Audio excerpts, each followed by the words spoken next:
recién nacido. Inmensa nostalgia invade mi pensamiento. Y al verme tan solo y triste, cual hoja al viento, quisiera llorar, quisiera morir de sentimiento. Oh tierra del sol, suspiro por verte. Ahora que lejos yo vivo sin luz, sin amor. Y al verme tan solo y triste, cual hoja al viento, quisiera llorar, quisiera morir de sentimiento. ¡Bravísima! Dígale que esta persona se fue a los Estados Unidos y You want to kick it off? You want me to? Try. Yes, you started. I'll follow. Well, I take pretty pictures. welcome to the first stop on our spring 2011 trip to Big Bend National Park. The geological history of almost anywhere can be deciphered by constructing a series of overlapping stories. The material for these stories comes from aspects of the geological world which we can observe and describe in the field. Here are some starting points for constructing geological stories about stops along our field trip route. First, consider rocks themselves. Observe and describe a few nearby rocks which you can press your nose against.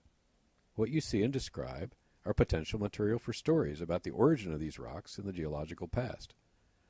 Most of these stories are about sediments being deposited or molten rock cooling. They are depositional stories. Second, consider the arrangement of massive rock in place. Observe and describe how large bodies of rock within your view are layered, tilted, or broken. You're looking for evidence of displacement, disruption, or past movement. Thus begins a structural story of the geologic past.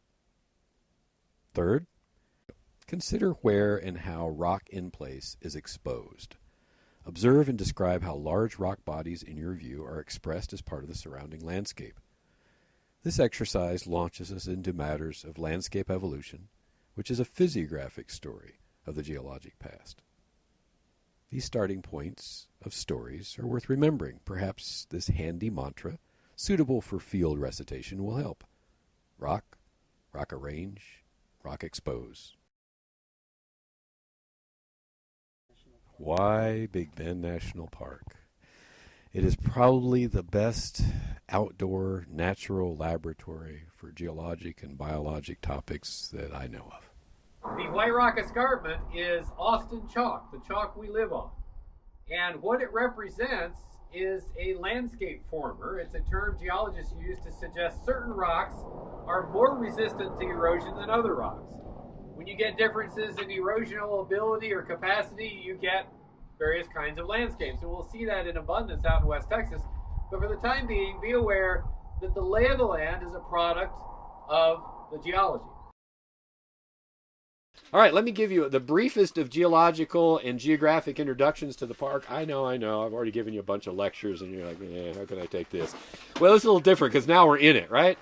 Want to give you, first of all, a sense of where we are. We're in the Chisos Mountain Basin, obviously a basin, topographically speaking, because we are surrounded by higher ground. The rock story. From right here, you're looking out on a whole bunch of fascinating. I mean, the rocks to me look kind of like a Chinese landscape painting, with lots of verticals and exposed rock, and I don't know, I think it just looks cool. These all have names. There's Pulliam Peak. There's, I think that's Vernon Bailey Peak, Carter, what have you. But all these arrayed here, past the window, are the same kind of rock. They're an intrusive igneous rock. In other words, they came into surrounding sediment and rock under pressure, hot molten material, but it didn't break the surface. Or if it did, we've lost all that record. It's been stripped away. So the rock story is we're going back 30, 40 million years, and we're seeing a bunch of stuff that cooled underground fairly slowly.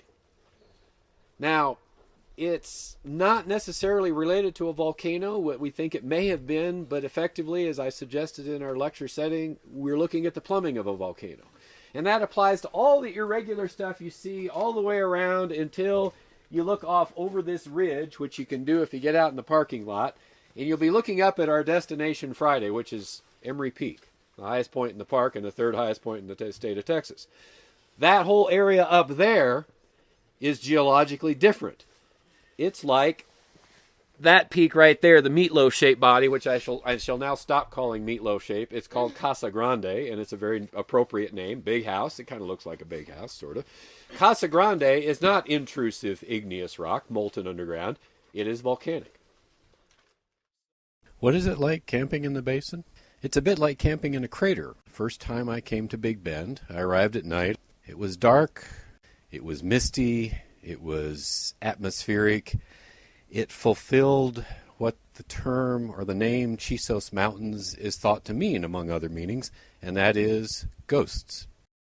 Which trail stands out most? A hike to the South Rim. The trail guide cited as the classic hike in Texas, and I would concur. I'd say what really makes the impression is once you start to anticipate the rim and the climb towards it becomes sort of an ascent into a landscape like almost none other. The view opens, and what you get at the end of it is the dividend of looking very far, some days more than 50 miles, into Mexico, with almost no settlement anywhere in view, certainly not in the national park. What should students get from this course? I think, first of all, they should have an aesthetic experience, something, of course, they recall, they document in their field guides, and they could come back to as a remembrance. But I think more significantly than that, they need to have an appreciation for what science is up to, fundamentally a scientific way of knowing the world, that is, in this case, geology and biology, but also that sensibility that really is about, first of all, getting to know something. And by knowing it better, you invariably, I think, care more about it. And in caring more about it, well, you're in a better position to make judgments that may assure such things as our environment being intact for our grandchildren.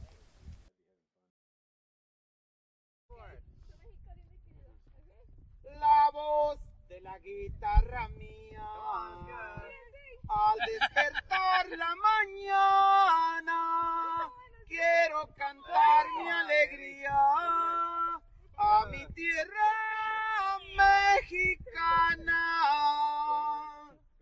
Que digan que estoy dormido y que me traigan aquí. Que digan que estoy dormido y que me traigan aquí. México lindo y querido, si muero lejos de ti. México lindo y querido, si muero lejos de ti. This project is licensed under Creative Commons Attribution, Non-Commercial, No Derivative 3.0 license.